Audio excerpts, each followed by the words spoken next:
normal bullet and not much happens, but then he shoots it with an alien bullet and it makes a hole. The key is melting the mech parts to cover all the human bullets with the alien metal. All the survivors celebrate except for Rick. In the evening, Ann tells only Tom about the truth behind Skitters and he agrees to keep the secret. Eventually Di comes back from Porter's place heavily injured and he collapses. The soldiers take him to Ann, who quickly patches Di up. She notices that Danner doesn't leave Weaver's side and Tom explains what happened in the city, guessing that Weaver is keeping Danner close in case he needs to replace Tom. Afterward, while the soldiers discuss their plan, Tom questions Weaver's ideas and Danner gets defensive. After Weaver sends everyone away, Tom admits he's worried about Weaver's mental state. However, Weaver takes offense and assigns Tom on sentry duty.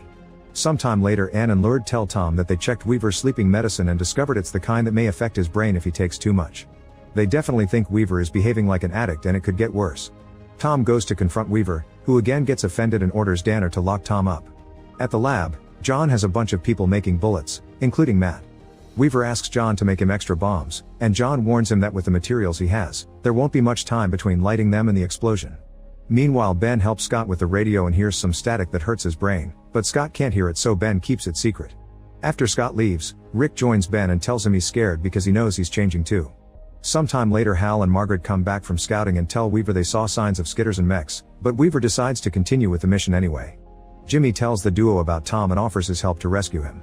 Then Jimmy pretends to bring food for Tom and gives him a signal as he drops the tray, allowing Tom to burst out of the cell. He and Danner start fighting all over the room and eventually Tom overpowers him, tying him up with Hal's help. Next they rush to the infirmary because Di has finally woken up. He explains Porter wanted to abort the mission because the other battalions never reported back, so they were most likely dead. Unfortunately, the mechs found Porter's base too and killed him, and the explosion was what hurt Di too. This means they'll have to fight Weaver to stop him. At the same time, Weaver finds Danner and frees him while learning about Tom's betrayal.